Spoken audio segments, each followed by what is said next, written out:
नमस्कार मित्रांनो, सुस्वागतम. लक्ष्मीच्या पावलांनी या मालिकेच्या आजच्या भागामध्ये कला आणि अद्वैत आता या जंगलामध्ये रात्री गाडीतच झोपी जातात आणि सकाळ होते तर कलाला जाग येते. परंतु तरीसुद्धा कला ही आपल्या अंगावर अद्वैतचा तो कोट घेते आणि झोपायला सुरुवात करते. परंतु झोप काही येत नाही म्हणून कला पुन्हा उठते आणि चांदेकर उठ ना. चांदेकर तर खूप काही घोरत असतो. चांदेकर, अरे चांदेकर उठ ना, उठ बरं. तर अद्वैत झोपेत म्हणतो की काय आहे, ठेव ना कॉफी देते, जा येतो मी खाली. तेव्हा अद्वैतला असं वाटतं की आपण घरी आहो की काय. तर अद्वैत झोपेत हे सर्व बोलतो तर कलाला खूप हसायला येतं. कला म्हणते की चांदेकर, अरे एकदा डोळे उघडे करून बघ की आपण कुठे आहोत, ते आपल्या घरी आपण नाही. आणि चांदेकर, अरे असं काय करतो, अरे तू कालच या कला बरोबर म्हणजे माझ्या बरोबर, तुझी बायको आहे तिच्या बरोबर तू फिरायला आलास ना हनीमून साठी, हनीमूनला जंगलात. तर अद्वैत लगेच झोपलेला असतो. ताटकन उठतो आणि काय काय बोलतेस, आणि इकडे तिकडे पाहू लागतो. तर कलाला खूप हसायला येत असतं. कला म्हणते की खरंच सॉलिड असा प्लॅन आहे तुला उठवण्यासाठी, बेस्ट आयडिया. हनीमून म्हणताच खडकन उठून तू जागा झाला, खरंच बेस्ट आहे. तर अद्वैत पुन्हा झोपतो आणि मी नाही उठलो असे म्हणतो. तेव्हा कला म्हणते की अरे आता उठलास ना, मग गुड मॉर्निंग तरी बोल. परंतु अद्वैत पुन्हा खाली, त्याला झोप काही आवरत नसते. तो खाली पडतो आणि सीटावर डोकं ठेवून परत झोपतो आणि मी नाही उठलो, अजून झोपून दे असं कलाला म्हणत असतो. आणि काय ग किती वाजले, तर कला म्हणते की मला नाही माहिती, अरे कारण माझ्या फोनची बॅटरी डिस्चार्ज झाली आणि इथे तर फोन चार्ज करण्याची सुद्धा सोय नाही आणि हातात सुद्धा माझ्या घड्याळ नाही. आणि तेवढ्यात मात्र अद्वैत लगेच आठ असे म्हणून लगेच ताटकन उठतो आणि खरे 8 वाजलेत, उठ बरं लवकर, चल आपल्याला निघावं लागेल. कला म्हणते की अरे मी तर उठेलच आहे पण तू उठ. अगं अजून किती वेळ आपण इथे पोहोचणार राहणार आहोत, आपल्याला तिकडे लवकरात लवकर पोहोचायला हवं, चल बरं लवकर. म्हणून अद्वैतची लगेच आता घाई सुरू होते. त्यावर कला म्हणते की अरे अद्वैत, मी तुला तेच केव्हाच सांगते, म्हणून मी तुला उठवलं, चल आता आपण निघूयात. तेव्हा अद्वैत चिडतो. अद्वैत म्हणतो की अजून किती वेळा तू असं तेच सांगणार आहे, सगळ्या गोष्टींचं क्रेडिट तुला हवं आहे का, चल बरं उतर खाली. म्हणून दोघेही खाली उतरतात. त्यानंतर मात्र इकडे घरी मात्र आता सरोज, आबा, रजनी हे सर्वजण अगदी टेन्शन मध्येच असतात, संगीता सुद्धा. आणि तेवढ्यात आता रॉकेट, श्रीकांत काका आणि सोहम घरी येतात. त्यांना बघून आता सरोज आणि आबा घाईने समोर येतात आणि सरोजीला विचारते की काय झालं का, काही माहिती मिळाली का, काही समजलं का. परंतु कोणी काही बोलत नसतं. रॉकेट संगीताजवळ येतो आणि संगीताला नाही म्हणून असं खुणावतो आणि डोलून तो आपल्या रूम मध्ये निघून जातो. तर सोहम म्हणत असतो की हो, सर्वत्र शोधले, जिकडे मी जाणार होते तिकडे सर्वांना विचारले, परंतु ते मात्र कुठेही नाही सापडले. ऐकून तर संगीता, आबा आणि सरोज यांना आणखीन टेन्शन येतं. तेव्हा तर रोहिणी लगेच पुढे येते आणि आबांना म्हणते की डॅड, मला असं काय वाटतं, जर काही घडलं असतं तर कला आणि अद्वैतने आपल्याला कॉन्टॅक्ट केला असता. आय नो त्यांचे फोन स्विच ऑफ आहेत, परंतु ते कुणाकोणी फोन घेऊ शकतात, फोन करू शकतात, म्हणजे ते कोणाकोणी कॉल करून आपल्याला सांगू शकत होते. कॉन्टॅक्ट करणं इतकं काही त्यांच्यासाठी अवघड नव्हतं. आपला अद्वैत किती रिस्पॉन्सिबल आहे, त्याला कळतच असेल की आपण सर्वजण इकडे किती टेन्शन मध्ये, काळजीत असू, पण तरी सुद्धा त्याने अजिबातच कॉन्टॅक्ट नाही केला. म्हणजे आणि रोहिणी जरा बोलायचं थोडं अडखळल्यासारखं बोलत असते. मला म्हणायला सुद्धा आणि सांगायला सुद्धा खूप विचित्र वाटतं. मनात शंका आली म्हणून मी तुम्हाला म्हणते की त्यांच्या गाडीचा काही मोठा ऍक्सिडेंट वगैरे झाला तर नसेल ना. परंतु रोहिणीचा आता या बोलण्याचा सरोजला खूप राग येतो आणि पुढे रोहिणी म्हणते की त्यामुळे त्यांच्या जीवाचं काही बरं वाईट. तर लगेच सरोजला राग येतो. सरोज म्हणते की गप्प बस रोहिणी. तेव्हा संगीता तर तोंडाला हात लावते आणि बाकी सर्वांना सुद्धा धक्काच बसतो. आबांना सुद्धा राग येतो. तर सरोज रागाने म्हणते की रोहिणी, अगं अक्कल आहे का तुला, काय बोलतेस तू, जरा अक्कल ठेवून बोल. आबा सुद्धा म्हणतात की रोहिणी, अगं काय बोलतेस, अगं कशातच काही अजून आपल्याला माहिती नाही तरी सुद्धा इतकं वंगाळ तू बोलतेस. तेव्हा मात्र आता सर्वजण रोहिणीवर ओरडतात. तर लगेच रोहिणी म्हणते की मला वाटलं म्हणून मी बोलले फक्त. त्यावर आता लगेच दिनकर आणि काजल तेथे येतात. आबासाहेब करत. तेव्हा आता दिनकर आबासाहेबांना विचारतो की आबासाहेब, अहो नेमकं काय झालं, म्हणजे संगीचा फोन मला रात्री आला होता आणि रात्रीपासून मला डोळ्याला डोळा नाही लागला, आणि कशी आहे माझी कला आणि जावई बापू, काही त्यांचा पत्ता वगैरे लागला की नाही, जावई बापूंचा काही फोन वगैरे आला होता की नाही. त्यावर आता आबा सांगतात की श्रीकांतराव अहो त्यांची काही सुद्धा खबर नाही, आम्ही सुद्धा त्यांच्याच फोनची वाट पाहतोय। आणि तेवढ्यात आता इन्स्पेक्टर साहेब आणि काही हवालदार तेथे घरी येतात। नमस्कार आबासाहेब म्हणून आबांना नमस्कार घालतात। इन्स्पेक्टर साहेब म्हणतात की बोला काय मदत करू मी तुमची। तेव्हा इन्स्पेक्टर साहेब म्हणतात की अहो काल मी तुम्हाला फोन केला होता आमच्या घरून, तुम्ही तर असं म्हटले की 24 तास थांबा म्हणून, आणि माझी नातू माझा अद्वैत चांदेकर आणि माझी नातसून हे दोघेही काल दिवेआगरला जायला निघाले होते आणि ते कालपासून बेपत्ता आहेत। त्यांचा काही फोन वगैरे काही नाही। तो तर बिझनेसमॅन आहे आणि ते पण सोन्या चांदीचा व्यापारी, तो बेपत्ता आहे आणि तरी सुद्धा तुम्हाला काहीच कसं वाटत नाही। तेव्हा सरोज म्हणते की मी सुद्धा काल कॉल केला होता आणि कोणी कॉल तो रिसीव केला होता। तर आबा म्हणतात की हे बघा जबाबदारीचं जे काही काम असतं तर डायरेक्ट मी कमिशनर साहेबांशी बोलतो। तेव्हा इन्स्पेक्टर साहेब म्हणतात की नाही आबासाहेब तुम्ही काही काळजी करू नका, आम्ही लगेच कामाला लागतो। त्यानंतर इकडे जंगलामध्ये कला आणि अद्वैत गाडीच्या खाली उतरतात। कला आपली बॅग घेते आणि अद्वैतला विचारते की अरे चांदेकर पण आपण खाली उतरलो पण आपण नक्की जाणार कुठे आहोत आणि कसे जाणार आहोत। तेव्हा अद्वैत म्हणतो की आपण दिवेआगरला चाललो आणि हे बघ आपण असे जाणार आहोत म्हणजे आता पायी जायचं असं तो कलाला खुणावतो। तेव्हा आता अद्वैत समोर जायला निघतो, त्याला असं वाटतं की कला त्याच्या मागे येईल परंतु कला मात्र मागे जात असते आणि अद्वैत म्हणतो की अगं तिकडे कुठे निघालीस। तर कला म्हणते की अरे तू तर म्हणला होतास। तर अद्वैत म्हणतो की अगं मी असं म्हटलं तुला आणि तो कुठे जायचं हे आपल्या पायांनी करून दाखवतो। कला म्हणते की अरे पण इकडे जाऊया तिकडे रस्ता छान आहे। तर अद्वैत म्हणतो की तिकडे कशाला, अगं रस्ता छान आहे म्हणून मागे जायचं का, अगं तू जर मागे जात जात कोल्हापूरला जाऊन पोहोचशील, आपल्याला दिवेआगरला जाऊन पोहोचायचे। त्यावर आता कला विचारते की काय रे हा रस्ता दिवेआगरला जातो हे तुला काय माहिती। तर अद्वैत म्हणतो की अगं मला माहिती आहे। तर कला म्हणते की तुझ्याकडे मॅप वगैरे आहेस का। तेव्हा अद्वैत म्हणतो की हे बघ मला ड्रायव्हिंग येते, तुला येते का ड्रायव्हिंग आणि भौगोलिक काही ज्ञान आहे का तुझ्याकडे, नाही ना, मग चल आता मी जिकडे सांगतो तिकडे तुला यावं लागेल, असे कुठेही तू भरकटू नकोस। म्हणून आता कला ही अद्वैतच्या मागे मागे त्याच्या हाताला थोडंसं टच करत येत असते। अद्वैत म्हणतो की हे बघ आपल्याला असं जायचं। तर कला त्याला म्हणत असते की अरे फक्त 5 मिनिट थांबूयात। कला पूर्णपणे थकून गेलेली असते तर अद्वैत तिच्यावर चिडतो। अद्वैत म्हणतो की कसं थांबायचं, कसं थांबणार आहोत आपण।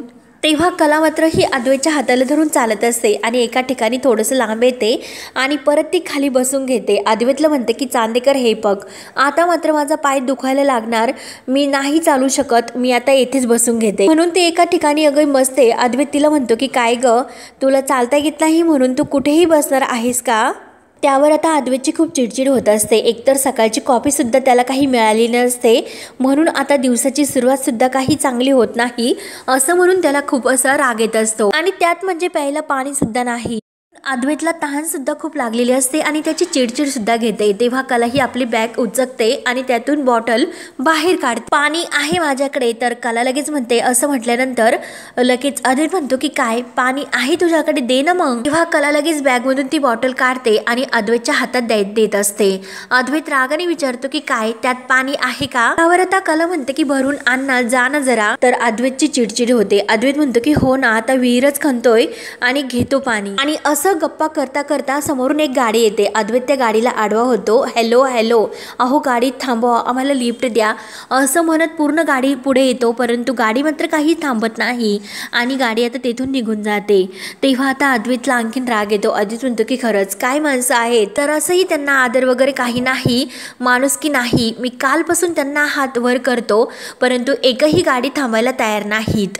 म्हणून आता अद्वैत पूर्णपणे वैतागतो। तर कला ही अद्वैतला म्हणत असते की अद्वैत जाऊन दे, तुम्हाला हात दे बरं आपण जाऊया। तर अद्वैत म्हणतो की अगं बस जरा, कुठे असे लंगडत चालणार आहे तू, बस जरा खाली। तर कला म्हणते की अरे मग आपल्याकडे पर्याय सुद्धा नाही, आपण काय करणार आहोत, चालायला तर हवं आहे। तेव्हा अद्वैत लगेच तिला हात देतो आणि तिला उठवतो, सावकाश असं बोलून तिच्या हाताला धरतो आणि चल असे म्हणत असतो। दोघेही चालतात। तेव्हा आता कला म्हणते की चांदेकर बरं झालं आपण त्या गाड्यांना जरी हात वर केले असले तरी त्या गाड्या त्या लोकांनी नाही थांबवल्या। अरे त्यांचं सुद्धा बरोबर आहे, एकदा त्यांच्या दृष्टीने ते विचार कर, अरे एका अनोळखी माणसावर पटकन इतका विश्वास कसा ते टाकतील आणि ते गाडीची लिफ्ट आपल्याला देतील का, कारण तसा चेहरा सुद्धा हवा आहे ना आपल्याला लिफ्ट देण्यासाठी। तेव्हा अद्वैत म्हणतो की काय काय बोलतेस म्हणजे नेमकं तुला काय म्हणायचं। तर कला म्हणते की हे बघ मला असं म्हणायचं होतं की कालपासून आम्ही बघितलं की तुला एकही गाडी थांबता येत नाही, कोणी थांबवतच नाही नाही, कोणी साधं तुला लिफ्ट द्यायला तयार नाही, त्यामुळे तू मान्य कर आपल्या दोघांमध्ये मी तुझ्यापेक्षा बरी आहे दिसायला, त्यामुळे तुझ्या चेहऱ्याकडे बघून कोणीही गाडी थांबवत नाही. तर अद्वैतला राग येतो. अद्वैत म्हणतो की हे बघ, कालपासून आपण दोघे गाडी थांबवतो आणि ते आपल्याला गाडी थांबवत नाही, कारण त्या लोकांना माहिती आहे आपण दोघेही त्यांच्या गाडीमध्ये बसणार आणि त्यात तू सुद्धा आली तर कला हो हो करत असते. तेव्हा अद्वैत म्हणतो की मग काय, मग अगं तुझी ती विनोद बुद्धी, त्याला घाबरतात ते लोक, माहिती आहे ना तू किती फालतू जोक्स मारते ते. तर कला म्हणते की ए चांदेकर, माझी विनोद बुद्धी फालती नाही, तुझी विनोद बुद्धी फालतू आहे आणि बाली सुद्धा आहे, त्यामुळे तू मला बोलू नकोस. तेव्हा आता येथे चालता चालता रोडवर सुद्धा या अद्वैत आणि कलाचं तत ममचं भांडण सुरू होतं. अगदी जे काही कायम सुरू असतं अगदी तसंच. त्यावर आता अद्वैत म्हणतो की काय ग, तू जे काही बोलते तुला ते खरं वाटतं का? तर कला म्हणते की हे बघ, अरे माझा काय संबंध होता, लिफ्ट तर तू त्यांना मागत होता, अरे ते तुला जमलं नाही हे तू लक्षात घे. तेव्हा आता कला म्हणत असते की हे बघ चांदेकर, स्वतः नको तेव्हा जोक मारत असतो. काय रे काय झालं, आता का गप्प बसलास? आणि तेवढ्यात अद्वैत लगेच तिच्या मागून जरा बाजूला जातो आणि लपतो. तेव्हा कलाला माहिती नसतं. कला म्हणते की काय रे काय झालं, कुठे गेलास, का गप्प बसला? अरे कबूल कर आपण बरे नाही दिसत, नाही थांबल्या गाड्यात, नाही थांबले ते लोक, तुला कुणाला लिफ्ट द्यायची नव्हती कळलं का तुला? आणि जर मी लिफ्ट मागितली असती तर लगेच आपल्याला लिफ्ट मिळाली असती, पण नाही ना. अद्वैत चांदेकरला कसं चालेल ते? चांदेकरला कसं चालणार? बायकोने लिफ्ट मागितलेली, अद्वैत चांदेकरला नाहीच चालणार ते. बायकोचा काही विषय काढायचा नाही, बायकोने काही करायचं नाही, म्हणून कला चांदेकर असं करत असते. तिला असं वाटतं की अद्वैत अजून काही एक शब्द का बोलत नाही. तेव्हा ती मागे वळून पाहते, चांदेकर, अरे चांदेकर कुठे गेला तू, कुठे आहेस तू? आणि तेवढ्यात गुपचूप असा अद्वैत मागून येतो आणि कलाला इतका घाबरवतो तर कला ही जोरात ओरडते आणि परत ती अद्वैतच्या हातावर मारते. अरे चांदेकर किती घाबरले रे मी, कुठे गेला होतास तू? तर अद्वैत हसतो. अद्वैत म्हणतो की घाबरली की नाही आणि मला कसं बोलत असते की चल आता? तर कला म्हणते की अरे अजून किती चालायचं, मी खरंच खूप दमले. अद्वैत म्हणतो की हो हो चल आता पोहोचूच. आणि तेवढ्यात मात्र आता तो कलाच्या हाताला धरतो आणि तेथून ते दोघे पायी पायी जात असतात. आणि आता अद्वैत आणि कलाची गाडी जिथे उभी असते तेथे मात्र आता पोलीस आणि काही गाड्या तेथे येऊन पोहोचतात. तेव्हा इन्स्पेक्टर साहेब आणि ते काही पोलीस खाली उतरतात आणि म्हणतात की गाडी बघा कुणाची आहे ते चला चेक करा. तेव्हा ते हवालदार लगेच गाडी चेक करायला घेतात. तेव्हा मात्र आता ते हवालदार गाडी चेक करतात आणि त्या गाडीमध्ये त्यांना 2 बॅग सापडतात, अद्वैत आणि कलाची. आणि त्या बॅग ते बाहेर काढतात आणि आपल्या सरांना दाखवतात. तेव्हा मात्र हवालदार आता बॅग चेक करून सांगतात की ह्या बॅगा त्या अद्वैत चांदेकर आणि त्यांची वाईफ कला चांदेकर यांच्याच आहेत. आणि तेथे मात्र एक कानातील त्यांना सापडतं, म्हणून आता ते कानातील सुद्धा आता तो हवालदार सरांना दाखवतो. तेव्हा आता इन्स्पेक्टर साहेब म्हणतात की चला हे सर्व सामानांचे व्यवस्थित घ्या आणि ते सर्व सामान चांदेकर मेन्शनमध्ये शिफ्ट करा, पाठवून द्या. तेव्हा इन्स्पेक्टर साहेब अद्वैत आणि कलाचं ते सर्व सामान घेऊन आता इकडे घरी येतात. त्यानंतर मात्र आता इकडे पायी चालत चालत अद्वैत आणि चांदेकर एका गावाजवळ येऊन पोहोचतात. कला ही अद्वैतला म्हणते की चांदेकर हे बघ, मी तुला म्हणाले नव्हते का की समोर जाता जाता आपल्याला एखादं गाव लागेल, ते बघ समोर एक गाव दिसते. अद्वैत म्हणतो की मी तुला म्हणलंच होतं की चल आपण जाऊयात जरा पायी पायी चालत, नक्की आपल्याला काहीतरी समोर गाव वगैरे दिसेल, पण तू तर लक्ष द्यायला तयार नाही, तुला तर कायम असं भांडायचंच असतं. तेव्हा कला म्हणते की चल आपण तिकडे पुढे गाव आहे की बघूया. तर अद्वैत म्हणतो की चल चल. आणि ते दोघे समोरून येत असतात तर काही गावातील बायका ह्या त्यांच्या समोरून येतात. तेव्हा मात्र आता त्या बायका त्यांना नमस्कार करतात आणि कला आणि अद्वैत सुद्धा नमस्कार घालतात. विचारतात की कुठून आला? तर लगेच अद्वैत म्हणतो की कोल्हापूर. कला म्हणते की हो हो आम्ही कोल्हापूर मधून आलो. आणि विचारतात की काय तुम्ही शिकलेले दिसतात? तर एकमेकीमध्ये कुजबुज होते, शिकले तर दिसतातच हो की नाही ग? आणि त्या बायका ह्या विचारतात की हा कोण आहे, म्हणजे अद्वैत कोण आहे. त्यांच्या भाषेत ते बोलत असतात. अद्वैत आणि कला या दोघांना काही समजत नसतं आणि ते म्हणजे अद्वैतला म्हणतात की तुम्ही एकमेकांचे नवरा बायको आहात का? तर लगेच कला म्हणते की हो हो आणि अद्वैत सुद्धा हो हो करते. तेव्हा ते एकमेकीत म्हणतात की हो हो एकमेकांसाठी असाच जोडा बनला पाहिजे हो की नाही ग? तर त्या बायका म्हणतात की हो हो. तेव्हा मात्र कलाला हे समजतं, कलाला हसायला येतं. तेव्हा त्यातील एक बाई म्हणते की हो हो अगदी दृष्ट लागण्यासारखी हा जोडा आहे बर का, आणि त्यांची दृष्ट काढते. तेव्हा आता त्यातील त्या काकू म्हणतात की अरे पोरांनो तुम्ही एकटे कशाला आलात, चला आमच्या गावात चला, आम्ही तुम्हाला मदत करतो, तुमची गाडी नीट होईपर्यंत तुम्ही आमच्या गावातच राहा। तेव्हा त्या बायका त्यांना विचारतात की काय हो, लग्नाच्या हनीमून साठी तुम्ही इकडे आलात का? तेव्हा मात्र आता कलाला तर खूप हसायला येत असतं, परंतु अद्वैतची चिडचिड होत असते। तर बायका म्हणतात की बघ बघ कशी आपल्या नवऱ्याकडे पाहते, आणि हिने जसं आपल्या नवऱ्याकडे बघून ती लाजली ना, तेव्हाच आम्हाला उत्तर समजलं। तेव्हा आता कलाला खूप हसायला येत असतं। कला म्हणते की चांदेकर ऐकलंस ना, आणि लग्नानंतर आपण सुद्धा एकत्र नवरा बायको म्हणून पहिल्यांदाच फिरायला आलो, मग यांना सुद्धा तेच वाटतं, त्या तशा बोलतात। तेव्हा आता या दोघांमध्ये चाललेली कुजबुज बघून त्या बायका म्हणतात की एकमेकांशी काय बोलतात, कुजबुज करतात, आमच्याशी जरा बोल। कला म्हणते की हो ना, अहो फिरायलाच निघालो होतो आणि आम्ही चालत चालत येथे आलो, मला तर असं वाटतं की वाट आम्ही बहुतेक चुकलो। तेव्हा त्या बायका म्हणतात की हो का, मग चला आमच्या सोबत, आमच्या गावात तुम्हाला नेतो, चला बरं। तेव्हा कला हळूच अद्वैतला विचारते की जायचं का? तेव्हा अद्वैत म्हणतो की चल ठीक आहे, दुसरं काही आपल्याकडे ऑप्शन नाही। तेव्हा त्या बायका अद्वैत आणि कलाला घेऊन त्यांच्या गावात जातात, आणि या ताई बसा, आमचं छोटसच गाव आहे। तेव्हा आता त्या काकू, रायबा, पारू, गंगाबाई सर्वांना आवाज देते। तेव्हा सर्व गाव गोळा होतं आणि सर्वजण अद्वैत आणि कलाला नमस्कार करतात, आणि हे बघा गावामध्ये कोण आलाय आपल्या, त्यांचं स्वागत नको का व्हायला, म्हणून कला आणि अद्वैतला मानाने ते बसायला सांगतात। एका झाडाखाली ओटा असतो आणि त्या ओट्यावर मस्त असं पांघरून वगैरे सर्व काही, समोर बाज वगैरे, पाहुण्यांची बसण्याची सोय तर व्यवस्थित असते। कला आणि अद्वैत टेकतच खाली बसतात। तेव्हा दुसरी बाई म्हणते की तुम्ही काही काळजी करू नका, तुम्हाला पाहिजे तितक्या दिवस तुम्ही इथे राहू शकता, तुमची ती गाडी बिडी व्यवस्थित आहे ना, ती एकदाची नीट होऊन द्या, इकडे राहायला तुम्हाला काही काळजी करायची गरज नाही। तेव्हा काकू या पटकन त्यांना पाणी आणायला सांगतात। रायबा धावतच जातो आणि पाणी घेऊन येतो। तेव्हा कला मात्र पाणी पिऊन घेते आणि अद्वैत तिला विचारतो की पाणी हे क्लीन तर असेल ना?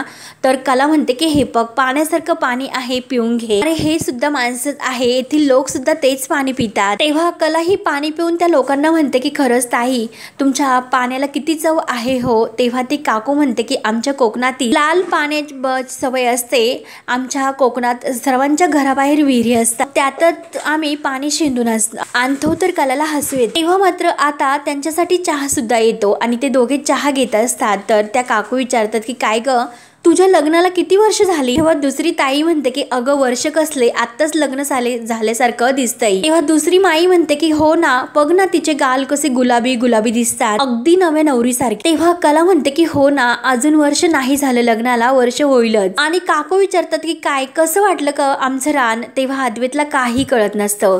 अद्वैत म्हणतो की काय काय विचारतात, रान म्हणजे काय? आणि तो कलाला म्हणतो की काही कसे विचारतात हे प्रश्न? तेव्हा आता ते काका म्हणतात की अख्खी रात्र तुम्ही रानात काढलीस का?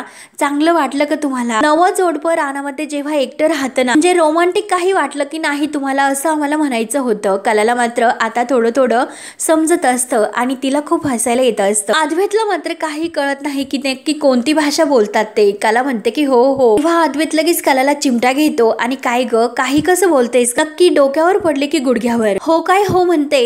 तर ते काका म्हणतात की हो हो, तुमचं नशीब, मी आमच्या गावात इलात म्हणजे आलात, आणि आलात तर खरे, पण आणखीन थोड्या दिवस गावामध्ये राहा, आणि आज ना आमच्या ग्रामदेवतेचा उत्सव आहे आणि देवाचा महाप्रसाद सुद्धा असतो, कार्यक्रम सुद्धा असतो, म्हणून सर्वजण आता एका आवाजात राहा असा खूप आग्रह करतात। अद्वैत म्हणतो की नाही अहो, पुढं मला खरंच खूप काम आहेत, जावं लागेल। तेव्हा आता ते काका म्हणतात की अहो काम तर होतच राहतात, बायको बरोबर तुम्ही फिरायला आलात ना, मग राहा 4 दिवस। तेव्हा काकू म्हणतात की हो ना, निदान आमच्या आग्रहाचा तरी विचार करा, त्याचा मान देऊन थांबा तरी। तेव्हा कला म्हणते की हो हो बरं ठीक आहे, राहतो आम्ही। तर अद्वैत म्हणतो की नाही नाही। तेव्हा कलाही त्याला डोळ्याने इशारा करते की एकच दिवस। तेव्हा लगेच रामू म्हणतो की हो हो, बायकोच्या धाकात दिसतात। आता काकू म्हणतात की कशाला तुम्ही त्यांना त्रास देतात रे, चिडवतात, एकतर त्यांना अगोदरच खूप त्रास झाला। काकू म्हणतात की अहो थांबा, आत्ताच आलात ना तुम्ही, जरा हातपाय धुवा। तेव्हा त्यातील एक ताई म्हणतात की चला मी तुम्हाला तुमची खोली दाखवते, आणि अद्वैत कलाला एका मस्त रूमकडे घेऊन येतात आणि तुम्ही येथे राहा, तुम्हाला जर काही हवं नको लागलं ना ते मला सांगा। तेव्हा कला म्हणते की थँक्यू सरिता ताई। तेव्हा अद्वैत त्या सरिता ताई निघून गेल्यानंतर कलाला विचारतो की तुला यांचं नाव कसं कळलं? तेव्हा कला म्हणते की मी त्यांना त्यांचं नाव विचारलं. तेव्हा कला अंगातील कोट काढते आणि अद्वैतला म्हणते की चल आपण फ्रेश होऊयात. तेव्हा मात्र आता अद्वैतला इतका चिडचिड होते आणि तो जोरात शट असं कसं विसरलो मी, असं कसा विसरलो म्हणून जोरजोराने ओरडा करायला सुरुवात करतो. कला म्हणते की हो ना, असं कसं विसरलास तू? तेव्हा अद्वैत तिला रागाने म्हणतो की तुला माहिती आहे ना मी काय विसरलो ते. तेव्हा अद्वैत म्हणतो की अगं मी माझा चार्जर कार मध्ये विसरलोस, म्हणून तो डोक्याला मारून घेत असतो. तर कलाला सुद्धा लक्षात येतं. कला म्हणते की हो चांदेकर, अरे असं कसं विसरलास तू? अरे तू तर द परफेक्शनिस्ट आहेत, मग कसं विसरला? तेव्हा अद्वैत चिडतो. अद्वैत म्हणतो की हे बघ तुझ्या लक्षात होतं, मग तू का मला आठवण करून दिली नाही? अगं त्यावेळेस सिच्युएशन काय होती, तुझ्या पायाला लागलं होतं, तुला धरून चालायचं होतं, मग कसं माझ्या लक्षात राहणार? तेव्हा कला म्हणते की हो माझ्या लक्षात आहे, मी आणलं बाई माझं चार्जर, माझी पर्स सुद्धा, त्यामुळे मी माझा फोन चार्जिंगला लावणार आहे. म्हणून कला ही आपला आयटीत फोन दाखवते, चार्जर दाखवते आणि मस्त ती चार्जिंगला मोबाईल लावते. आणि हे बघ मी माझा फोन चार्जिंगला लावला सुद्धा, थँक्स बर का तू आठवण करून दिल्याबद्दल. कला म्हणते की अरे चांदेकर खरंच कसलं गोड गाव आहे रे हे, मला खूप आवडलं रे. तेव्हा अद्वैत म्हणतो की ठीक आहे मग तू इथेच राहा. कला म्हणते की अरे तू असं तिरसटासारखं का बोलतोस रे? तेव्हा अद्वैत म्हणतो की तिरसटासारखं नाही बोलत, हे बघ मला जरा तुझ्याशी बोलायचं आहे. कला म्हणते की बोल ना मग. अरे आपल्याकडे तर अख्खं आयुष्य पडलेलं आहे बोलायला आणि ती बाहेर डोकावून पाहत असते. नवरा बायको आहोत आपण, आयुष्यभराचे जोडीदार. तेव्हा अद्वैत आता तिच्याजवळ येतो आणि अद्वैत तिला म्हणतो की का तू मला असं बोलत असते, का माझी चिडचिडपणा वाढवते? तू बरं चल इकडे, मला जरा तुझ्याशी बोलायचं. आणि तो समोर कलाला उभा राहायला सांगतो. कला त्याच्या समोर येते आणि म्हणते की बोला ना धनी, काय म्हणतात? तेव्हा अद्वैतला आणखीन राग येतो. अद्वैत रागावून म्हणतो की गप्प बस. अगं तुझं काय चाललं, वेडी आहेस का तू? तुला जरा जरी सेन्स आहे का? अगं कोण आहे ती माणसं, त्यांचं आणि आपलं नातं काय? त्यांनी चहा पाणी विचारलं लगेच तू घेतलं, ते राहा म्हणाले तू लगेच राहायला तयार सुद्धा झालीस. काय चाललं तुझं हे नेमकं? तू कुणावरही पटकन विश्वास ठेवतेस. तेव्हा कला म्हणते की अरे तसं नाही, नातं जोडलं की विश्वास ठेवायचा अवघड नसतो. म्हणजे अरे विश्वास ठेवताना भीती तर वाटू शकते, पण मला सांग या जगात असं कोण आहे की ज्याने विश्वास ठेवला, त्यांची फसवणूक झालेली नाही किंवा चुकून त्यांच्याकडून कोणाची फसवणूक नाही झालेली, मग तसं तर कोणतंच नातं निभवता नाही येणार. आणि हे पग फसवणारे जरी असले ना तरी निभावणारे सुद्धा असतात. मला तर असं वाटतं की चांदेकर आपल्याशी जर कोणी प्रेमाने वागत असेल, बोलत असेल, मग आपल्याला कोण चांगलं कोण वाईट याची जर जाण असेल, आपण सुद्धा त्या माणसाची प्रेमानेच वागायला हवं. असं नाही का वाटत तुला? तेव्हा अद्वैत पुन्हा रागाने म्हणतो की काही पण असतं तुझं, विश्वास वगैरे ह्या सर्व गप्पा ठीक आहेत, पण हे लोक कोण आहेत, यांचं आपलं नातं काय? तेव्हा कला म्हणते की अरे चांदेकर त्यांनी आपल्याशी नातं जोडलं, अरे कोण कुठले वाटसरू, आपण आपल्यावर कुठलाही संशय न घेता एवढ्या प्रेमाने आपलं त्यांच्या गावामध्ये स्वागत केलं, म्हणजे त्यांनी आपल्याशी माणुसकीचं नातं जोडलंय. त्यावर अद्वैत म्हणतो की हे पग खरे, लेक्चर मात्र देऊ नकोस आणि मला खरं सांग आपण खरंच येथे राहणार आहोत का? कला म्हणते की हो मी तर बाबा अरे येथेच राहणार आहे, आपल्याकडे कोणताही असा दुसरा पर्याय नाही, पोहोचायचं ना आपल्याला दिवे आगरला, आणि तुला जर माघारी फिरायचं असेल तर तू बघ बाबा. तेव्हा अद्वैत म्हणतो की ठीक आहे, तुला जर राहायचं असेल तर तू राहू शकते, परंतु मी मात्र नाही राहणार. तेव्हा कला म्हणते की अशक्य चांदेकर असं तुझं नाव ठेवायला पाहिजे होतं. काय रे कसं होणार? प्रेम, माया, ममता, आपुलकी, प्रेमाने बोलणं वागणं या सर्व गोष्टीचा या शब्दाशी काही संबंध नसल्यासारखाच तू नेहमी वागत असतो. मग सांग ना, अरे तुझ्या बरोबर कसा संसार करायचा? मला तर कधी कधी असं वाटतं की नयनाताई सुटली एकदा. तेव्हा अद्वैत कलाकडे पाहायला सुरुवात करतो आणि कला ही अद्वैतकडे, आणि हा भाग येथे संपतो. पुढील भागामध्ये इन्स्पेक्टर साहेब ते सर्व सामान घरी घेऊन येतात आणि म्हणतात की आम्हाला अद्वैत साहेबांची गाडी ही ठोकलेली तेथे मिळाली. तेव्हा आता घरातील सर्वांना धक्का बसतो. सरोज म्हणते की काय सांगतात? आबांना तर खूप मोठा असा धक्का बसतो. त्यानंतर आता इकडे कला ही अद्वैतला म्हणत असते, अरे चांदेकर खरंच मला दुखवायचं नव्हतं तुला, मी हवं तर उठाबशा काढते, पण प्लीज तू इतका चिडू नकोस, इतका रागवू नको, इतका अपसेट होऊ नको. म्हणून कला ही आता त्याला आनंदी करण्यासाठी, खुश करण्यासाठी उठाबशा काढत असते. तेव्हा कला ही पडायला लागणार, तोच लगेच अद्वैतीला धरतो, सावकाश असे म्हणतो. तर गावातील सर्व शेजारी पाजारी लोक या दोघांना पाहत असतात. तेव्हा आता पुढे काय होणार हे पाहण्यासाठी आपल्या चॅनलला नक्की सबस्क्राईब करत राहा. धन्यवाद.